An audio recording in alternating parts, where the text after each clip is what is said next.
روزانہ بیانات سننے کے لیے ہمارے چینل کو سبسکرائب کریں، بیل آئیکن کو آل پہ پریس کریں تاکہ آپ کو سب سے پہلے ویڈیو مل سکے۔ اگر 4000 سال کے گناہ بھی اس کے نامہ اعمال میں ہو، اللہ اس کو بھی بخش دے۔ بڑا عظیم ہے یہ۔ انبیاء کرام کا یہ وظیفہ ہے جو میں نے پڑھا نا، جس کو ہم چوتھے کلمے کی شکل میں پڑھتے ہیں، انبیاء پڑھتے تھے اس وظیفے کو۔ ایک وظیفہ اور ہے، حسبنا اللہ و نعم الوکیل۔ اسے حضور علیہ السلام مشکل مقام پر پڑھ، یہ دو وظیفے، ایک تو لا حول ولا قوت الا باللہ العلی العظیم، اور ایک تو حسبنا اللہ و نعم الوکیل۔ اس کو حضور علیہ السلام مشکل مقامات پر پڑھتے تھے۔ فرمایا جو حسبنا اللہ و نعم الوکیل پڑھے گا، اللہ فرماتا ہے چونکہ تو نے مجھے اپنا کارساز بنایا، اب تیرا کوئی کام بگڑنے نہیں دوں گا، اس لیے اس کو پڑھا کریں۔ بڑے وظائف ہیں اور بہت زیادہ دیے جائیں تو کہیں ایسا نہ ہو کہ آپ مشکل میں پڑ جائیں، لیکن ایک وظیفہ جو حضور غوث پاک سے منسوب ہے اور اس کی بے شمار دنیاوی اخروی فوائد ہیں، اگر کچھ نہ کر سکو تو اتنا کر لیا کرو کہ ہر نماز کے بعد یہ وظیفہ، اس کو کہتے ہیں پنج گنج قادریہ۔ پنج گنج قادریہ یہ ہے کہ فجر کی نماز کے بعد اول آخر 3 بار درود شریف پڑھنا ہے، اور بیچ میں 100 مرتبہ یا عزیز و یا اللہ، یا عزیز و یا اللہ۔ ظہر کے بعد 100 مرتبہ یا کریم و یا اللہ۔ عصر کے بعد 100 مرتبہ یا جبار و یا اللہ۔ مغرب کے بعد 100 مرتبہ یا ستار و یا اللہ۔ عشاء کے بعد 100 مرتبہ یا غفار و یا اللہ۔ 1 منٹ لگتا ہے، اور اطمینان سے پڑھیں گے تو 2 منٹ لگتے ہیں، لیکن وظائف کی برکت ہے۔ یہ جو یا عزیز و یا اللہ پڑھتا ہے فجر کے بعد، جو کبھی ذلیل نہیں ہوگا، نہ دنیا میں نہ آخرت میں۔ آپ کو ذلیل کرنے والے خود ذلیل ہو جائیں گے، آپ ذلیل نہیں ہوں گے، اس لیے کہ جو اللہ کو عزیز کہہ کے پکارے، خدا اس کو کیسے ذلیل کرے گا؟ آزما کے دیکھ لیں، کبھی ذلت نہیں ہوگی، کبھی ذلت، آپ کو ذلیل کرنے والا خود ذلیل ہوگا۔ اس کے بعد یہ جو ظہر کے بعد یا کریم و یا اللہ پڑھا جاتا ہے، یہ پڑھنے والا کبھی روزی کے معاملے میں تنگ دست نہیں ہوگا۔ عصر بعد یا جبار و یا اللہ پڑھنے والا کبھی ظالم حاکم اس کو پریشان نہیں کر سکے گا۔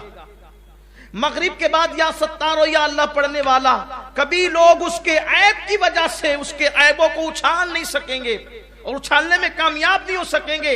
عشاء کے بعد یا غفار یا اللہ پڑھنے والا اللہ تبارک و تعالی اس کے بستر پر آنکھ بند ہونے سے پہلے اس کی مغفرت فرما دے گا۔ اللہ کا ذکر کریں۔ آخری بات یہ کہ ذکر کی 3 قسمیں ہیں، جب تک کہ یہ 3 قسم ایک ساتھ نہ ہو جائے ذکر نہیں ہوتا۔ جب تک کہ تینوں چیز مل نہ جائیں ذکر نہیں ہوتا۔ ایک ہے ذکر باللسان، یعنی زبان سے ذکر۔ دوسرا ہے ذکر بالقلب، یعنی دل سے ذکر۔ تیسرا ہے ذکر بالجوارح، یعنی اعضاء سے ذکر۔ زبان اللہ اللہ کہے ذکر ہے، لا الہ الا اللہ کہے ذکر ہے، سبحان اللہ و بحمدہ سبحان اللہ العظیم کہے ذکر ہے، یا ستار و یا اللہ کہے ذکر، یا غفار و یا اللہ کہے ذکر ہے، لا الہ الا انت سبحانک انی کنت من الظالمین کہے ذکر ہے۔ لیکن زبان یہ سب ذکر کرے، اب دل میں یہ ہو کہ میرے اللہ، میری اوقات کیا تھی کہ میں تیرا ذکر کرتا، تو توفیق نہ دیتا تو میں کب کرتا۔ یہ نہیں کہ ذکر کر رہا ہوں سب کو دیکھ رہا ہوں کہ کون کون دیکھ رہا ہے، کہ میں ذکر کر رہا ہوں، میری حیثیت کیا؟ تو نہ چاہتا تو میری زبان پہ تیرا نام کیسے آتا؟ پھر یہ جو نعمتیں تو نے مجھے دے رکھی ہے تیرا کرم ہے، یہ جو دولت مند بنایا، عزت دی، لباس دیا، اولاد دیا، یہ دیا وہ دیا، اس پہ دل شاکر رہے، شکر کرے، زبان ذکر کرے، دل شکر کرے۔ یہ 2 چیز ہو گئی۔ اور ذکر بالجوارح، یعنی اپنے جسم سے، اپنے اعضاء سے اللہ کی نافرمانی نہ ہونے پائے۔ جب یہ تینوں ایک ساتھ ہو جاتے ہیں کہ اعضاء گناہ سے بچے، دل شکر کرے، زبان ذکر کرے، تو اس کو کہتے ہیں ذاکر، یعنی یہ ہے ذکر کرنے والا۔ تو یہ زمین پر خدا کا ذکر کرتا ہے، آسمان کی بلندیوں پہ خدا اس کا ذکر کرتا ہے، شرق غرب میں پھر اس کے چرچے ہونے لگتے ہیں۔ تو میرے آقا علیہ السلام سے انہوں نے پوچھا، آقا، اس اعرابی نے کہ یا رسول اللہ میں مقام خاص چاہتا ہوں اللہ کی بارگاہ میں، تو کہا کہ ذکر کرنے والے بنو۔ اللہ تعالی ہم سب کو توفیق عطا فرمائے، ہم ذکر کریں۔ اور آخری جملہ کہنے چلا تھا، لیکن چونکہ آئندہ ہفتے اس کے آگے سے بیان ہوگا، اگر زندگی رہے گی تو ذکر کی ایک بات اور کہہ دوں تاکہ بات مکمل ہو جائے۔ قرآن کیا کہتا ہے؟ الا بذکر اللہ تطمئن القلوب، آگاہ ہو جاؤ، اللہ کے ذکر سے دلوں کو چین ملتا ہے، سکون ملتا ہے۔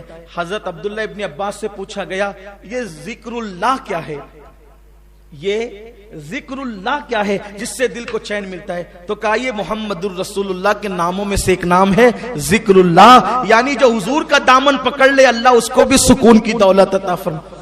اسی لیے میرے امام کہتے ہیں ان کے نثار کوئی کیسے ہی رنج میں ہو، جب یاد آ گئے ہیں سب غم بھلا دیے۔ اللہ کی بارگاہ میں مقام چاہتے ہو، ذکر کرو۔ الحمدللہ ہر جمعرات کو اپنے مرکز پر مسجد یا رسول اللہ میں آدھے گھنٹے کے لیے، صرف آدھے گھنٹے کے لیے ذکر کی محفل ہوتی ہے۔ اور اس کا طریقہ یہ ہے کہ جیسے عشاء کی نماز ختم ہوتی ہے دعائے ثانی نہیں ہوتی، اور وقت کی پابندی کے ساتھ صرف آدھا گھنٹہ ذکر کرایا جاتا ہے۔ چونکہ بہت دنوں سے یہ شروع ہے اور میں مصروفیت کی وجہ سے دورے پہ رہا تو میں شریک نہیں ہوا، لیکن اس جمعرات کو میں خود شریک تھا اور میری خود شرکت رہی الحمدللہ، اس میں بڑا سکون ملتا ہے۔ تو آدھے گھنٹے کا ٹائم نکال کر، جمعہ کو تو آپ آتی ہیں بیان، اس میں کوئی بیان نہیں ہوتا، صرف خالص ذکر ہے اور اس کے بعد دعا ہے۔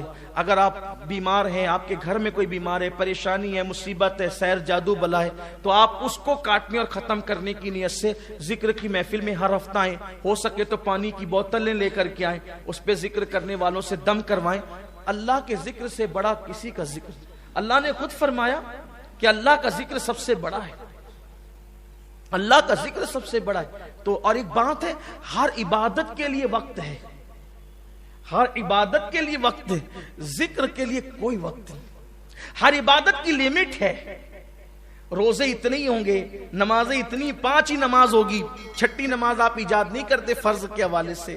روزے رمضان شریف کے ہوں گے، کوئی اور فرض روزہ آپ نہیں لا سکتے نا، یہی ہے، یعنی ایک لیمٹ ہے، وقت ہے، ٹائم ہے اور یہ سب ہے۔ لیکن ایک ذکر اللہ ایسا ہے جس کے بارے میں کوئی قید نہیں ہے، بلکہ کیا کہا گیا؟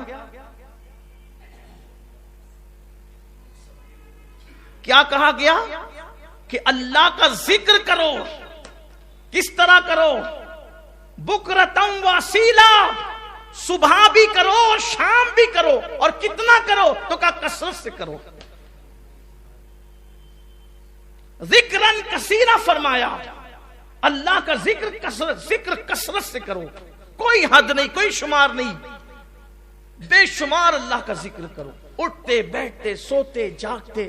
اور پھر دیکھو اللہ رب العزت کے ذکر کی برکت کیا ہے، بلکہ حدیث پاک میں آیا کہ جب بندہ پہلی مرتبہ کہتا ہے اللہ، اور دوسری بار اس وقت تک اللہ کہنے کی توفیق نہیں ملتی جب تک کہ پہلی بار پر اللہ اس کی مغفرت نہیں فرما دیتا۔ اور جب بندہ ایک بار کہتا ہے اللہ تو 3 مرتبہ جواب آتا ہے لبیک یا عبدی، اے میرے بندے میں حاضر ہوں۔ یہ اللہ کے ذکر کی برکت ہے، ذکر سے قریب آؤ، چلتے پھرتے بھی ذکر کر لیا کرو۔ اللہ تعالی ہم سب کو توفیق عطا فرمائے۔ اگر آپ کو اس ویڈیو سے تھوڑا سا بھی علم حاصل ہوا ہو تو اس ویڈیو کو لائک کر کے ہمارے چینل کو سبسکرائب کر لیجیے تاکہ آپ روزانہ ہمارے بیانات سن سکیں۔